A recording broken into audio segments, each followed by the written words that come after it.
I'd like to present Rebecca Rishar from the ECRI, who will be speaking to us about systematic searching. And thank you all for tuning in today. So I just wanted to start off with an overview of the presentation.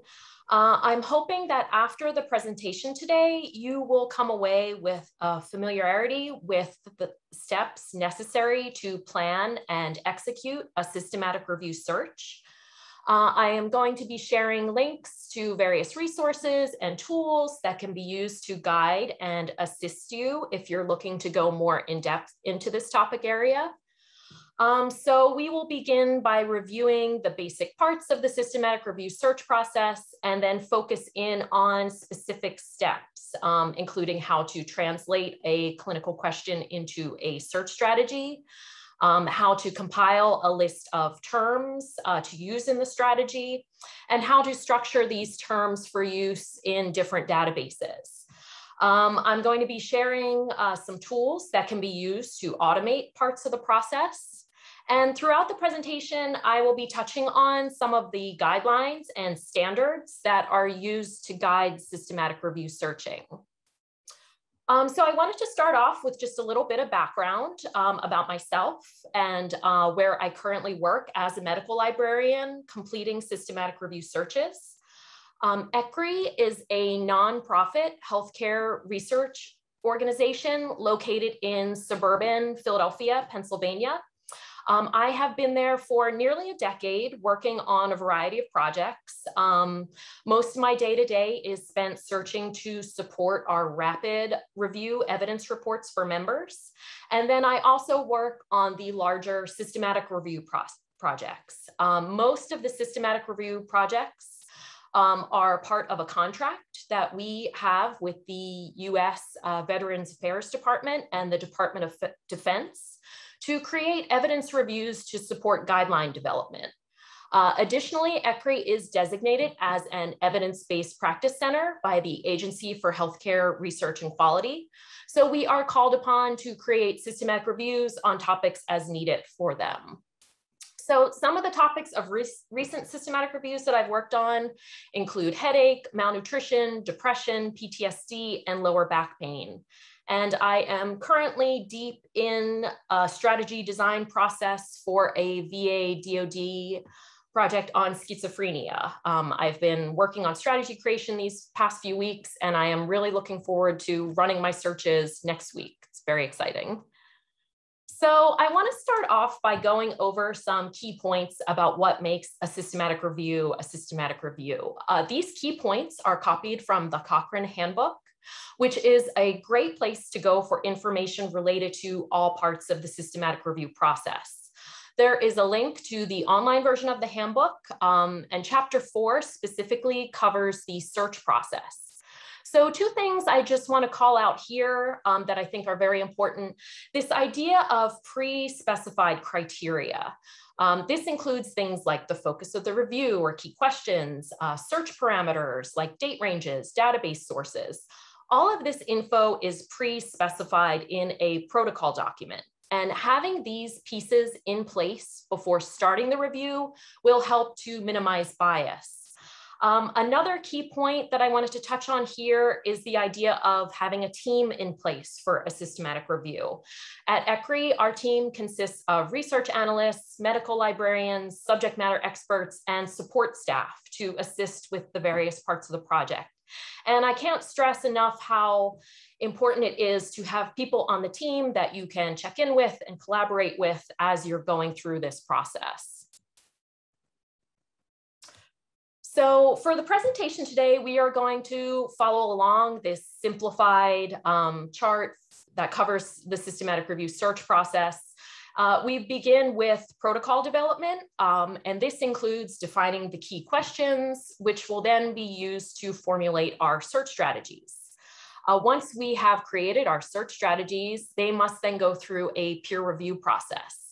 And finally, we are ready to translate our searches to be used in various databases and platforms we have selected for the project. And then finally, we run our final searches and keep track of our efforts through careful documentation and record keeping. One thing to notice here is that the search execution comes as the very last step in this process, and there is much pre-work that needs to occur before we reach that point.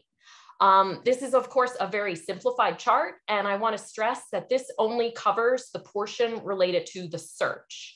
The entire systematic review process includes many other steps that we will not be getting into today. So we begin with a protocol. The protocol document will clearly spell out the rationale, hypothesis, and planned methods of the review at the start of the process, and then acts as a guide as we design and run the searches. Some examples of information that is included in a protocol would be a description of the population or populations of interest, eligibility criteria such as study size and type, the choice of comparators and outcomes, date range of included studies. The protocol helps ensure that the decisions made during the review process are not arbitrary. For example, that decisions about inclusion and exclusion are not made after discovering individual study findings. Now, much of the protocol document will be created by the principal investigators and research analyst team, though the searcher may be asked to provide details regarding the search along with a draft version of the search strategy to include in the protocol. There are a variety of resources available to guide analysts while designing and reporting a systematic review. The preferred reporting items for systematic reviews and meta-analyses, or PRISMA, is a commonly used standard and has many extensions available to cover various portions of a review, including the PRISMA P, which is specifically related to protocol development, and the PRISMA S for searching. The PRISMA S statement and checklist are very valuable resources to refer to while creating your systematic review search. And I would urge anyone who works on review searching or is starting to work on review searching, but is unfamiliar with this guideline, to explore this area further. By adhering to these recommendations, it ensures that our searches are completely reported and that our methods are transparent and reproducible. So this is a snapshot of the PRISMA S checklist, and I apologize if the text is too small to view comfortably. I have included a link below that you can use to access the checklist. Again, this is a very helpful resource to use while you work through the various parts of the review. So it's broken down into 4 areas with different elements and instructions for describing those elements. I follow this as I work through strategy creation and execution so that I can fully respond to each of these items in the report that goes into the final document. So within the protocol document, the focus of the review or key questions will be described, and the details of these questions will then be used to inform your searches. There can be multiple questions covered in a systematic review. For example, the schizophrenia guideline that I'm currently working on, we have 20 key questions covering various aspects of the condition. These key questions focus on various aspects of the topic, for example, related to diagnosis and the effect of various treatment interventions. And ideally, these key questions will be formatted into a Pico format. So for those that might be unfamiliar with a Pico format or a Pico table, basically it is breaking down a question into these different elements: population, intervention, comparators, outcomes, timing, and setting. The Pico tables are the foundation of every search. Sometimes you are provided with a nice, neat Pico table, and other times it is on you to sort of construct your own by analyzing the questions. Look over your Pico table before you start searching, and I recommend organizing your search sets based on these Pico elements. Population and intervention are usually the best places to start your search, as concepts such as timing can be difficult to capture with search language. So this is an example of how a general question can be formatted into a Pico style. So the general question example includes the intervention and population details, which you could definitely use to create a search. However, in the Pico format, additional elements like comparator information and outcomes are added. And then here we can see how the question is interpreted in a Pico table, which hopefully should be included in your protocol document. Now, this chart has been amended with a row at the top to show which elements are likely to appear in the title, abstract, or indexing, and therefore should definitely be included in your search strategy, along with the elements which are still very important to the review overall, but will be less helpful if you try to incorporate them into a search strategy. As I mentioned earlier, things like timing and setting can be challenging to capture in search language due to the inconsistent way these aspects are described in the literature. So your best bet is usually to start with the population and intervention concepts for your search strategy. Now, towards the start of the project, it will be necessary to decide which sources will be searched for your review.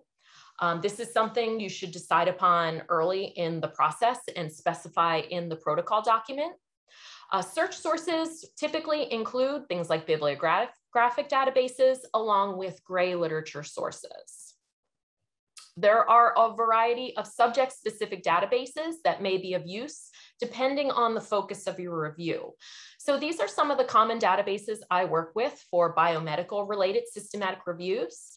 Depending on your topic area, it's important to take the time to become familiar with the available subject-specific databases that will be most useful. At a minimum, both Medline and Embase should be searched for a systematic review, though again, depending on your topic, it will make sense to add in additional resources. For example, on the mental health related topics I've worked on, I always include PsycInfo to be ensure I'm searching the most relevant literature. It's also important to be aware of platform differences. For example, Embase is offered via the Ovid platform as well as by Elsevier at embase.com. Different platforms will have different capabilities and limitations that may affect parts of your search. For example, limits on the size of export files or the ability to perform certain types of searching like proximity searching. In addition to bibliographic databases, gray literature resources should also be consulted for your systematic review search. So gray literature is literature produced outside of the traditional academic or commercial publishing channels. Examples include things like conference abstracts, government publications, trial registries, white papers. We could spend an entire presentation just on gray literature searching. It can be challenging and time-consuming to search these sources, but it's an important step to try and reduce the possibility of publication bias in the review. Since research has shown that something like only half of studies conducted are ever published. By searching these things like clinical trial registries, regulatory agency websites, and conference abstracts, we can identify some of those unpublished studies and any outcomes that may have been selectively omitted. So once we have determined the important details in the key questions, we have our Pico tables populated, search parameters are set, we're ready to start to harvest terms to use in our search. So a great place to start when you are looking to compile language to use in the search is by locating other systematic reviews in the topic area. The search details are sometimes, but not always, included in the article, sometimes found in an appendix or other supplementary material. It's very helpful to review how certain concepts are discussed in key articles in the field. Often subject matter experts on the team will already be aware of recent studies, systematic reviews, or guidelines that can then be mined for terms. And also by reviewing controlled terms such as mesh or M-tree headings, they can also provide some additional terms to add to your search. So in recent years, there have been many automated tools to assist with the systematic review process. I've listed out a few tools here that can be used to help with term harvesting during the search process. And then there are others that are used during the other stages of the systematic review process. For example, during screening. Many of these are freely available, and it's worth looking into to aid your process.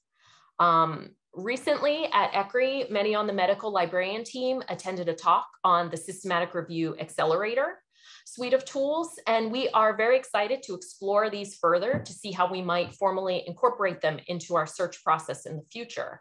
The goal of the SR Accelerator project is to reduce the time it takes to perform various tasks in the systematic review process. In addition to helping with search construction, there are tools to assist with strategy translation, screening, and citation management, among other things. Some of these tools may present a bit of a learning curve, depending on your comfort navigating new technologies. I would recommend perhaps starting with Caret 2. This is a freely available tool that is useful and also fun to play around with the different visualization options. This is a snapshot of the results of a very broad search on schizophrenia in the Caret 2 tool. You have the option to view the info in several different styles, like this tree map style displayed here. And from here, by clicking into each of these clusters, you can view subcategories and access article abstracts to review, to compile more terms for your search. I mentioned previously that a good place to start harvesting terms is by examining relevant articles in the field. With a tool like the Yale Mesh Analyzer, you can input the PubMed IDs from relevant articles and quickly receive a list of the related controlled vocabulary terms, subheadings, and other author keywords. So these are just a few that I popped into the tool. Pop in a string of PubMed IDs, and then you can receive an Excel spreadsheet where you are seeing the mesh headings along with any subheadings that are listed out and author assigned keywords. So whether you are using manual or automated methods to gather your terms or some combination of both, the goal is to come up with a list of keywords, phrases, and controlled terms related to the various main concepts covered in the review. So once you have identified these concepts, you must also identify synonyms to the concepts. So for example, if you wanted to run searches related to high blood pressure, you would be missing a huge chunk of literature if you did not include the concept of hypertension in your searches. You should take into account various spellings, include the full forms along with any acronyms or initialisms. Another note about keywords is that each database will offer you the ability to do field code searching. So you can limit to just finding your keywords in the title or abstract. In Embase, there are ways to search by device name and so on. These codes and the syntax for using these codes will vary by database and platform. So it's good to be aware of the different requirements for the database that you're working in. In addition to using keywords and phrases in your strategies, you will also want to use controlled terms. These are also referred to as subject headings or indexing terms. The indexing terms, adding those to your search will ensure that your results are more focused and relevant. The syntax is platform dependent and also dependent on the thesaurus that is used for that database. So for example, PubMed uses medical subject headings or MESH. Embase has its own version be called Mtree. Controlled vocabulary words can also be a very useful place to mine for keywords and synonyms, and we'll check that out in a moment. I just wanted to note here, though, that it is entirely possible, based on your topic, that you may not find a perfect match in the controlled vocabulary for the concept that you're trying to express. Depending on your subject, you may have more luck finding that concept in Mtree as opposed to Mesh. And you may need to get creative with your keywords and phrases if you're not finding an exact match with the controlled terms. So now this is an example of a controlled vocabulary record. This is the mesh record for Neoplasms, and there is a lot of useful info here. Not only the controlled term that we can use in our search, but also in the entry terms and consider also sections. This will provide you with some additional synonyms that you can add to your search. It also helps give you some background and context to understand what is going to be captured if you add this controlled term to your search. Each controlled term will be organized into a tree structure, which organizes terms into logical hierarchies with broader and narrower terms that can be used. So taking a closer look at this snapshot of the mesh tree structure, you will notice some plus and minus symbols next to some of the terms. So a plus sign would indicate that a heading has some narrower terms falling beneath. It's important to take note of this because when you are constructing your search, you can instruct the database to explode headings when possible, which would pick up your controlled heading and then any that are falling beneath that in the tree. You can also tell the database not to explode. So it really depends on your topic and understanding how this tree structure works.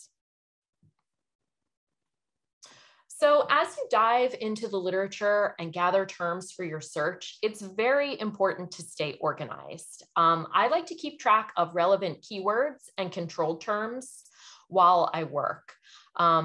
This step also helps when you have to translate searches down the line for each database. Having all of the different headings broken out by database is very helpful for that. So there's a wide variety of ways that people stay organized when working on their systematic review searches. I typically use a simple Word doc table. I also have colleagues that like to organize their terms in Excel. While many parts of the systematic review search process are standardized, there is still room to find what works best for you to stay organized. And once we have compiled our lists of controlled terms and keywords and phrases, then we can use those to start to build out our search strategies using some different search concepts. So many of you are probably already familiar with Boolean operators and or not. These conjunctions are used to structure queries that can expand or contract your results. Most databases will accept searches using these operators. And while capitalization is often required, this can be platform dependent. So it's good to check on that. In addition to expanding or contracting searches, you can use the not operator to exclude terms from your results. Though I would caution against using this without doing some testing first, as it is very easy to unintentionally not out relevant materials. These operators can also be combined using parentheses to create subqueries, like we see here in the example where both the and or operators are being utilized. And this is just a visual representation of how each operator works. With the and, the area where cancer and diagnosis overlap will be returned in the results. The or operator expands the result sets by picking up items that mention both MRI and ultrasound or ultrasound imaging. And in the not example, we would only receive the results related to adult patients. So that bit of overlap between adult and pediatric patients would not be picked up in our search. Now, again, I would caution you to do some testing with your not operator because there very well may be some studies about adult patients that also mention pediatric patients that you would want to include in your results. So some additional elements that can be added to your search are truncation and wildcard symbols. Truncation works to broaden the search by picking up various endings of a root word. So instead of having to include all of the forms of a word in your search, you apply the truncation symbol, typically an asterisk, though it can vary by database and platform. And then you will pick up all the various word endings. We can see some in the examples there. Wildcard symbols can also be added as they work as a placeholder within a word. This is very helpful when you have terms that can be spelled in different ways. Again, these symbols will vary depending on what database or platform you are working in. Another concept that is often included in systematic review searching is adjacency or proximity searching. So this is a way to search for terms that are found within a certain number of words from each other. This helps pick up things that are described inconsistently in the literature. The exact search syntax to do this will again depend on the database you're searching as well as the platform.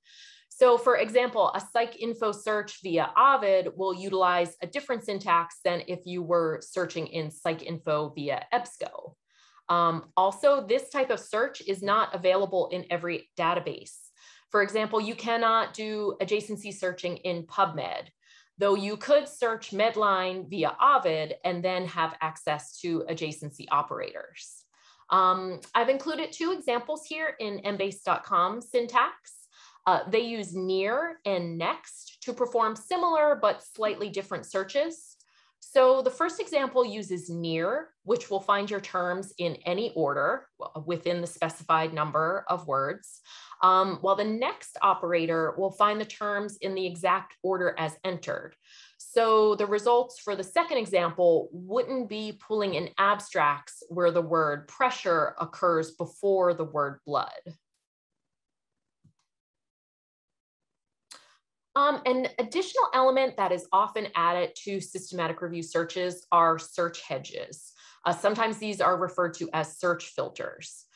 These are preset standardized search statements that are applied to a search to focus in on a particular subset of records. So for example, you can use search hedges to focus in on studies about a particular condition or study type. There are many hedges that have been tested and put through a validation process to evaluate their sensitivity and specificity. And there are other hedges that may have been tested, but not gone through a formal validation process. So many organizations have validated search hedges available for use. I have included links to the CADITH and the Pubmed collections, and also included an example from Pubmed showing two hedges related to therapy studies. So we see here a broad, a sensitive broad search, and then a specific narrow search. And depending on the focus of your review, you would just simply copy and paste this Pubmed equivalent text into your search strategy and then be focusing in on those study hedges. At ECRI, we have developed an internal process of designing and testing hedges for a variety of uses.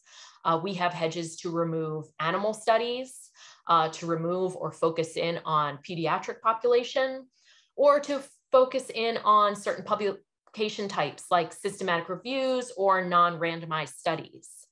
I just want to note here that the decisions about what to include or exclude study-wise, population-wise, all of that, again, should be determined at the start of the process and be laid out in the protocol document. And any hedges that you end up using should match up with those decisions to ensure consistency. Okay, so now we are ready to put it all together. We have used the information from the protocol, Pico Tables, to identify our major concepts. We have then taken these concepts and identified synonyms, word variations, related controlled terms, and then we have structured those into a logical way using the various operators specific to the database and platform we are working in. What we come up with looks something like we see here on the screen. So we have several search statements representing various concepts. In this case, the topic is adults with osteoarthritis of the hip and knee. You can see that the first three lines cover the population concept. We have just sort of a general arthritis concept in line 1, and then getting more specific about the location in line 2. And then we are ORing both of those concepts together for our population set. The interventions are listed out in lines 4 and 5. We have sort of a general intervention alternative medicine statement in line 4, and then specific treatments listed out in line 5, and then those are ORed together. And then in line 7, we do our combination with and of our population and intervention sets. And then we have some notes there that some hedges have been applied for that. This is something specific to how we do things at ECRI. Oftentimes we are working on systematic reviews that have multiple key questions. We will often combine key questions into one strategy where we can.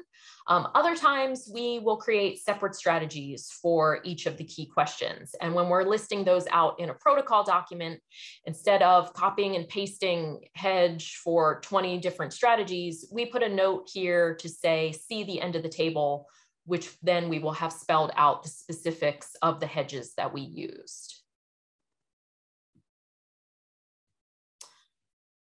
Search strategy creation is an iterative process. Throughout this process, you will need to try many different combinations of terms and operators to get close to where you want to be. Sometimes as I'm compiling my terms, I will pop small search strings or individual terms into the database and do quick spot checks to see what sort of things I'm pulling in, and then revising as needed. If I'm pulling in many obviously irrelevant or out of scope records, I would take the time to try and identify exactly why that is happening.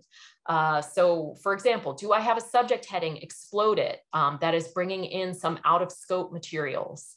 Is there a keyword that I'm using that is also used in another unrelated field to my topic? What tweaks can I make to my search to focus in on my topic area? So once you have devised what you think is a solid strategy, you can perform a more comprehensive check by running your strategy against a test set of records.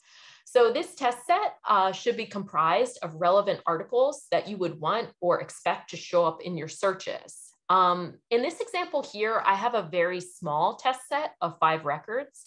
I would definitely advise you to use a larger test set. A good place to find records to include in your test set is by identifying a related systematic review and then picking some of the included studies.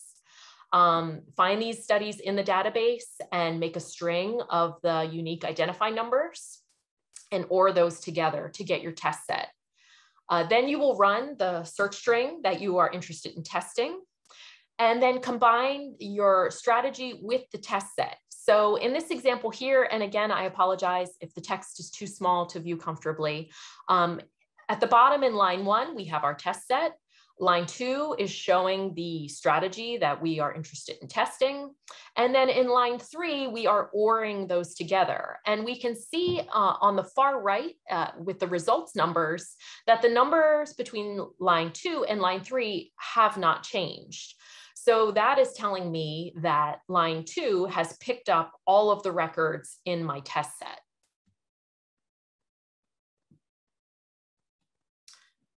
As I mentioned earlier when we were discussing term harvesting, it's so crucial to stay organized during this entire process, especially when we are documenting our search strategies. The Prisma S statement and checklist will help greatly with this process by detailing what elements you should be including in your documentation. Along with the actual search strings, you will want to keep careful records regarding the date of this, when the searches were run and by whom, the databases and platforms used, and also the number of results identified for each line, and then a total results for your entire strategy. You should present the search strategy exactly as it was run. The ultimate goal here is transparency. Ideally, someone should be able to review your documentation and be able to run the searches in the exact same manner that you did. When I am documenting searches, I keep my own records, typically a Word document, though I have colleagues that use Excel to track their work. And I also utilize the Save Search feature in the various databases. This is almost always an option. You must simply create a personal account. And doing this saves loads of time. Having your strategies saved in the database really helps when you're going back and making changes and testing. Also, some databases will have a shared area, which is very helpful when you are collaborating with colleagues so that they have access to your work as well.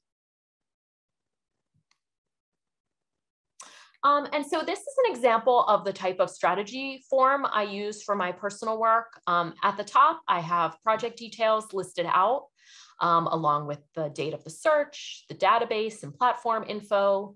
I keep notes regarding which key question I'm searching, what study types I'm focusing in on, and then I have my search strings listed out in a table format where I list out the concept for each line, the search text, and then also the number of results identified for each statement. So this is just a snip of a larger strategy form. At the very end of the search, I would list out the final result set numbers and make note of how many results I received and download it into my export files. So keeping accurate records regarding the number of citations identified and captured is very important. Once the results from the search have been loaded into a citation management system, it's very important to track the number of results that have been duplicated. The bottom line is that the more detail you can include regarding your search and results, the better. So find a way that works for you to track your efforts, be it a Word document, an Excel sheet, or some other way that works for you. So after we have created and tested our strategies and we feel like we are ready to run them in the database, it's important to have someone peer review those strategies. This is a step that is sometimes neglected, though it is very important. The peer review of electronic search strategies, or PRESS, is a guideline statement that was last updated in 2015, and it provides guidance on how to perform a peer review. So the goal of peer review is to have your strategies reviewed by another information professional with the goal of identifying errors and offering up possible enhancements to the strategy that would result in the retrieval of additional studies. Peer reviewers can be from your institution, or there are outside groups that can help with that. For example, there is the PRESS Forum, which is a place for librarians to submit their strategies for peer review. Now, it's recommended that peer review occur before translating your strategies for other databases, but I will note that at ECRI, we currently have peer review for our original strategies and then for any translations as well. So our strategies are going through a few rounds of peer review. This is a screenshot of the checklist from Table 1 of the 2015 PRESS Guideline Statement. It illustrates the various areas that are to be reviewed during the peer review process. Again, apologies for the small text, but the link is included below if you would like to explore more. The checklist includes things like, does the strategy match up to the key questions, or Pico? Are Boolean operators being used correctly? Are all variants of words included? By becoming familiar with the contents of the PRESS guideline and working through the checklist, a peer reviewer will be well positioned to provide a thorough check of the strategy, and the systematic review team can feel even more secure that the search will be focused in the right way to ensure comprehensiveness and lessen bias. So we briefly touched on the concept of translation earlier. I just wanted to go into that a bit with more detail. When you are working in multiple platforms, it will be necessary to translate your strategies as the search syntax and control terms differ between platforms. As you work through the translation process, you will realize that there is not always a one-to-one translation with your control terms. There are significant differences between how certain concepts are expressed in mesh versus mtree. And you may need to play around with your keywords and phrases as well to fully capture your concept if there isn't a great matching control term to use. There are automated tools out there to assist with this process. I have several linked here for you to explore. I have seen some librarians which use macros in Word or Excel to speed up this process. And as you work through it, you will have to determine what works best for your style.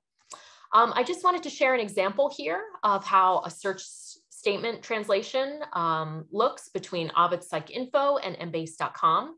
So you can see that the concepts are mainly the same, but you will notice all of the small formatting changes needed to make it work in each database. This can be a somewhat tedious process, and it's helpful as you are compiling your terms in the earlier stages of the project to make note of which controlled terms are used in which database. That will really help save time when you are in the translation process, if you have that info recorded already. So once we are finally at the point where we are going to run our searches and generate results files for export, we must have a plan for these export files. The topic of citation management for systematic reviews is large, and we could spend another hour just discussing this aspect of the process. I will just include a few brief notes here. When you are running systematic review searches, you will most likely encounter very large result sets. For the VA DoD systematic review searches we run, receiving 5,000 records would be met with a sigh of relief from the research analysts, as that is on the smaller side of some of these projects that we work on. So when you have these very large result sets, it becomes even more important to have a process and tools in place to manage the info. Very good records must be kept to account for the number of results identified, the number of duplicates identified, along with the number of included and excluded studies. So by using good record keeping practices and citation management tools, it becomes much easier to track this info. I've listed out a few tools here which can help with the process. At ECRI, we use EndNote in conjunction with a homegrown citation management database that is used across our organization for different projects, and the Distiller SR tool. These tools allow us to track references from beginning to end and provide the correct reporting numbers when writing up the systematic review. So I just want to end with a summary of what we talked about today. This is a very large topic, but basically the key points are that it's important to develop your plan, your protocol, to follow your plan while you're designing your search, referring back to the protocol, and then being able to communicate that plan by being very transparent, making sure that your strategies are reproducible. When you're working on a systematic review search, the goal is to identify the relevant literature, but you also want to be as transparent as possible with your methods and approach. So I want to thank you all for being here today. I also wanted to share my contact info in case you have any questions, but I think we have some time now to take some questions. So thank you. Great. Thank you, Rebecca, for such a practical and great intro to systematic reviewing. So before we get into questions, because I don't want to forget, can Eric launch the poll, the final poll, and then we'll take all the questions.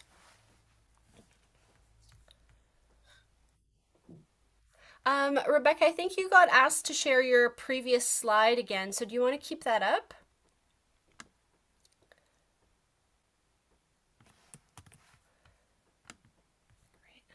Thank you. Okay, so, and then we could just, while we're doing the poll, we can actually start with the questions. So the first question was, so Rebecca, would it be okay if you, I've kept track of all the questions. Would you mind, there's so many, would you mind answering them like in a Word doc, and then we could send them out to everybody who registered after the talk?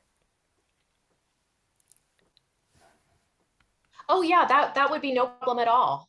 Wonderful, thank you. Okay, great. So the first question is from Isla, and is Pubmed truly the most robust version of Medline, given the revisions differences in its functionality? I will say that we use PubMed. As far as its robustness, I am not exactly sure how that compares to, for say, accessing it via Ovid. I will say, depending on the topic, I do prefer accessing it via Ovid, or we have access to Medline with our Embase subscription, just based on having access to things like proximity searching. Sometimes it can be a little clunky to try to format your query using PubMed when you don't have access to those tools. Okay, great. The second question is, what is overlap on coverage for examples between Medline Embase and between Medline PsycInfo?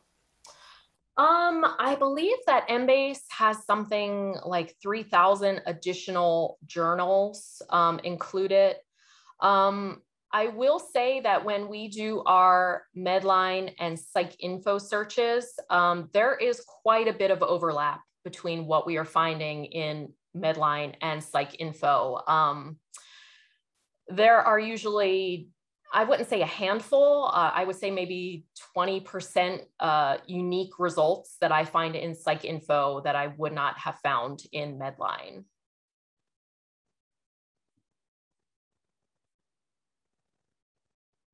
Oh, I think you're muted, Carol. Sorry, yes. So the next question is by Benjamin, who asks, I've commonly run into an issue where a researcher finds a previously published systematic review in a journal in their field, and they want to update it due to the possibility of new research having been published. This is in non-Cochrane reviews, he's saying. So besides checking for published protocols that might show the review is still already being updated, what other due diligence should authors conduct before updating somebody else's review? Also, if you find the methods are flawed in the original review, is it okay to update the search methods sources in the new study? Well, that's a great question about due diligence. I can't say that I have run into that in the past. Typically, we are, for these VA DoD projects, we are updating work that we have done previously. So we have access to that and we kind of know the history there. That's something I can check into. I'm not sure about that. As far as making updates to previous strategies, I would say to just be very clear about that if that is what you're doing. That is an element in the Prisma S checklist, where if you are updating, you should be clear about where the original strategies came from. So I think it's okay as long as you're very clear about that. Yeah, can I add something about that? So I think Benjamin is saying, like, what do you do your due diligence? If you're going to be updating somebody else's review, I think the best way to do that is to actually email all the authors, right? And if all the authors' emails are usually easy to find right on Google, so just email them and ask them if they're planning on updating, and if they're not, if they want to be collaborators in the research as well. So then the next question is, what is the best sources for gray literature in health-related reviews? We typically refer to trial registries. Clinicaltrials.gov is usually our go-to, though we also will access international trial registries as well. We have, depending on the topic, we have some subscriptions. I'm thinking of for when we have pharmaceutical related topics, we have subscriptions to the Pink Sheet and MedTech Insight. So some of those subscription resources are great for looking at gray literature. Also, just depending on the topic area, going out to related organizations, trying to track down white papers, things like that. Those can be good starting points. Great. Okay, so the follow-up question is, do you recommend searching multiple databases at once, or just do you prefer doing it one by one? We will combine database searches. We typically don't search them one by one. I guess our main reasoning for that is just sort of a duplicates issue. We like to kind of search multiple databases at once if we can, to eliminate that duplicates issue. For example, on the searches that I'm working on now, we are searching Embase and Medline together, and then I will go out and do a separate PsycInfo search on a different platform on Ovid for that one. Okay, great. And then the next one is many papers specifically from Asian countries are not indexed well in Medline, but they are available on Google Scholar. Do you have suggestions on how to capture them? Thank you. Yeah, we do Google Scholar searching. One trick that a colleague has got us using is there is a program called Publish or Perish, which is a free resource, but it really makes navigating the Google Scholar results much easier. Something that I run into with Google Scholar is sometimes I get called away and I lose my place in reviewing. Publish or Perish you can export from Google Scholar into Publish or Perish. You can perform a Google Scholar search right from Publish or Perish. And it's just a great way to access that resource because Google Scholar, personally, I find the interface a little clunky. Yeah, me too, actually. Okay, so another person says, do you recommend including common misspellings? Yeah, we definitely do include those sometimes, if there are commonly known misspellings. It may look a little funny. I have had when people who are not librarians, people on the work group are reviewing strategies, you might get a little bit of, hey, did you realize you spelled that wrong? But once you explain that, oh, I'm including this to make sure I'm picking that up, they understand that. But yeah, I would include those in your strategy. Okay, wonderful. And then we have another question from Jorge says, when we are focusing on hypertension treatments, do you think it's dangerous to use hypertension/therapy mesh instead of hypertension mesh, given that it decreases a lot of number of hits? I mean, my first instinct without looking into this too much would be to maybe include both. I think the goal would be to try to be as comprehensive as possible and to understand that the indexing is not always perfect, and what you would expect to be under a certain heading or subheading, it might not be there. And by casting a wider net and including both of those, as long as it's not completely blowing up your search and you're not pulling in a ton of obviously irrelevant things, I would recommend maybe using both of those approaches. Okay, wonderful. And then Jeanette asks, side 27, wouldn't Gene with a asterisk also pick up general? Yes, it would. So you have to be careful when you're truncating. That's a very good point. If you're starting, this is again the point of reviewing your results. If you're going through and you're seeing where, oh, it's just picking up general all this time, then I would definitely go back and extend the root word and then truncate that way to eliminate that. Wonderful, thank you. And then just as a follow-up question, so from one of your slides, I think you had some Cadith Hedges, and or maybe you didn't, but she asked, is that Cadith filter for gray literature that you had in one of your slides? Yes, I believe so. Well, actually, I think what I'm linking to there, I'm sorry, let me just pull that up. I think what I'm linking to there, let me just verify.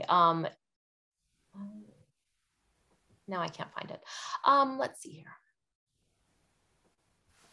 Okay, here we go. So the Cadith database filters, search filters, I just want to see exactly what I linked to make sure.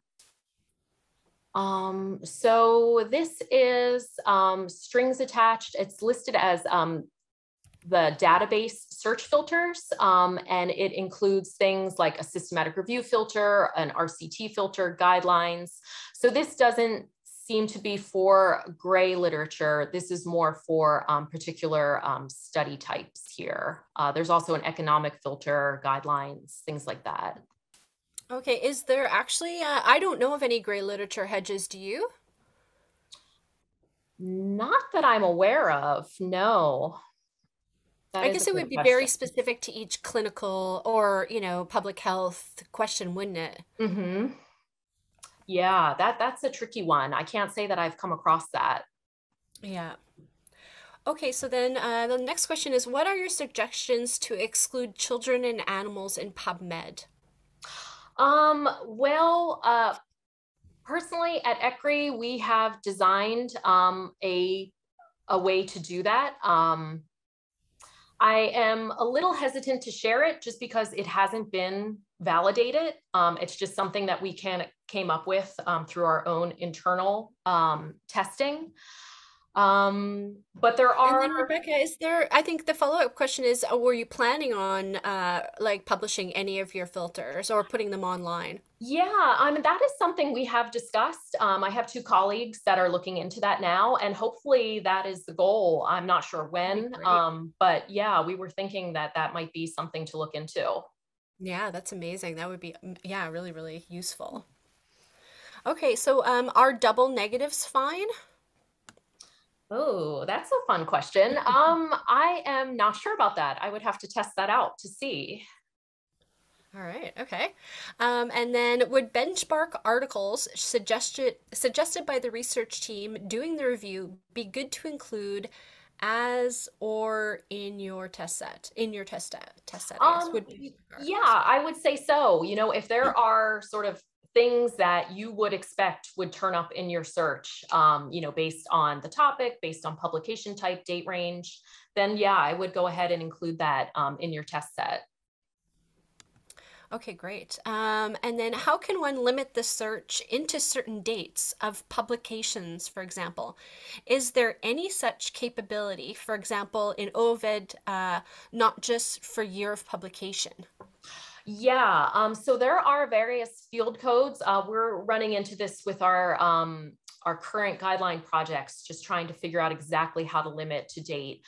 So there is publication date, and then there are also entry dates for when these records are being added to the database, which depending on the database and sort of the backlog, it doesn't always match up. So you could have a record that was published in 2019, but it wasn't entered into the database until 2020. So depending on what limits you're applying, you might miss out on that. So that's very database specific. You would have to look at the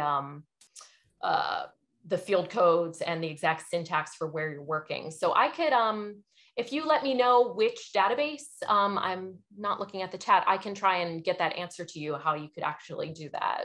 Okay, I'll try and get that up. So a follow-up question about what you just said is how do you do that date limitation? Yeah, so it would be just sort of coupling, the date range that you're interested in or the start date with a specific field code. So I'd have to look into, what that would be depending on the platform. Okay, great. Wonderful. Okay, so from Tanya asked, sorry if I missed this, but is there not a reporting guideline for reporting searches? And I think somebody actually, yeah, I mean, you can answer this. I thought this was done by Margaret Sampson or Jesse McGowan. If not, perhaps it's just me dreaming that there was one. So a reporting guideline for reporting searches, is that what the question? That it's about, yeah, a reporting Yes. guideline for reporting searches. Yeah, that's the question. Sorry, thanks. Well, we typically use the Prisma to help us guide our reporting for our searches. Is that what you were asking? Yeah, I was asking if it's Prisma for searches specifically, or if you're using the Prisma guideline and what's embedded in that guideline for the searches. And I think someone answered it already for me. I think it was Ainslin and Lindsay Sikora. Oh, okay. Yeah, well, we typically use the Prisma S extension, which is specifically for search reporting. So that's the checklist that we work from when we're reporting our searches. Awesome, thank you. Okay. And then at which stage is press recommended? We typically do that later in the process. So before we are actually running the final searches, before we're doing translating. So once we've gone through all the strategy creation and testing, then I would have that go through peer review. So I guess after testing, before running final searches. Okay, great. And then, so you record your deduplication process if you're running different cycles of deduplication matching different fields, question mark? I am not sure about that. Typically in our workflow, a lot of the deduplication activities happen in a different department. We sort of hand over our records to our citation management team, and then they do their magic to do deduplication automatically, and also they have to do some sort of manual deduplication. So I'm not entirely sure how that process works for our workflow. Okay, great. And then do you ever often have to adjust the protocol because the question was just too big or too small? Not in my experience, though. I definitely have run into where we have a key question and we have found no evidence. And we just kind of go with that and just state in the evidence report that we did not find evidence for that. I mean, I think that's helpful info to have out there, that we looked into this and there just wasn't a body of literature. I will say that, you know, from the protocol, the strategy that we present in the protocol will change slightly to what actually gets included in the final review. Normally there's not major changes, but there will be some tweaks along the way. You know, we have run into in the process where we run our searches, we hand off our info to the analysts. People come back to us and say, you know, why wasn't this found? I expected that we might find this. And then sometimes that will cause us to go back and realize, oh, there was an error in a, you know, a line combination where we were oring or anding instead of oring, something like that. So then we will have to go back and rerun some searches and make sure everything is correct. Okay, great. And some people don't have distiller, like a distiller subscription. Is there any other suggestions like that you would recommend? I know that in the Systematic Review Accelerator suite of tools, there is one of the tools there is for screening. I've also heard of the tool Abstractor. We don't use it at ECRI, but I'm not sure, that may also be a subscription-based tool, but that is another one that I'm aware of. Okay, great. I think somebody's actually put some more in the chat, which is great. Thank you so much. Somebody asked, can you please show slide 38 again, but without any follow-up questions, so I'm not really sure. It's from Michelle. So Michelle, if you're still on, did you wanna say why you wanted slide 38 up, or if not, we'll just wait a minute.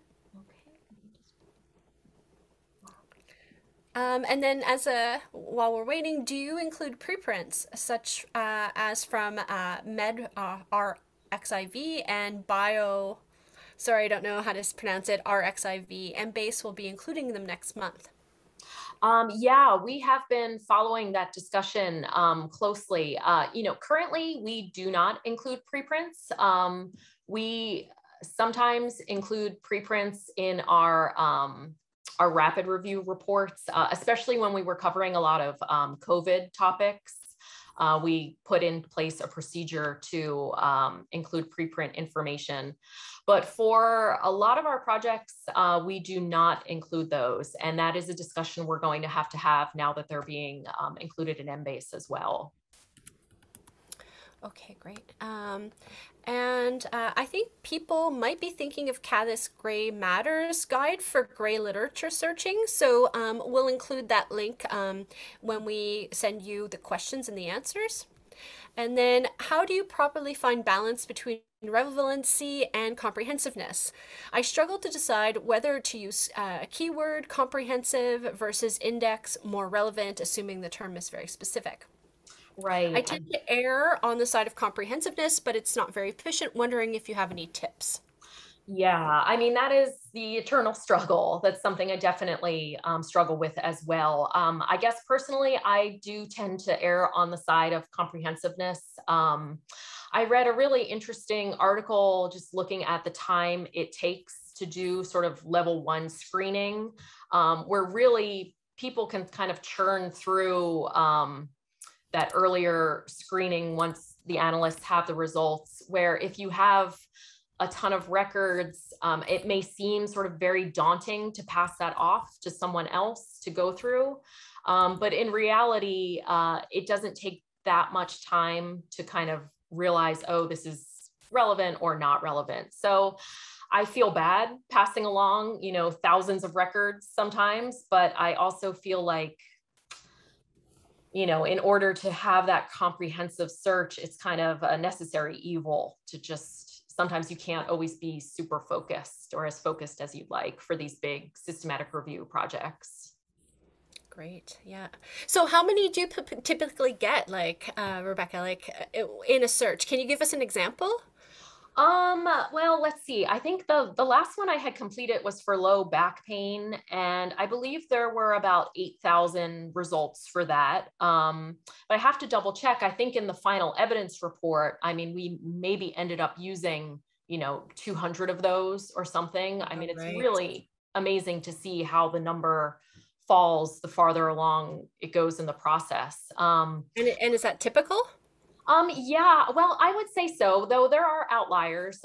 We had one of my colleagues, I believe her topic was hypertension, and the retrieval on that was huge. I would say maybe around 15,000 records. And I'm not sure what the final inclusion number was for the report, but you know, sometimes these retrieval sets really kind of make your eyes spin. It's just very big numbers. Yeah, I'm actually we're doing a network meta-analysis on all treatments for hypertension, and we'll have, like, I don't know what the final numbers will be, but we'll have a minimum of 115 randomized control trials on the subject. So it's a big, big topic. Right, yeah. Okay, so is there any searching groups, librarian discussion groups, that you recommend for non-librarians to join, especially to update their skills and knowledge? Well, I know there is an expert searchers listserv, though I guess that is more geared toward librarians, but I don't think there would be anything barring you from, you know, reading through their discussions. It can be very helpful to see what other, you know, problems people are encountering and solutions for that.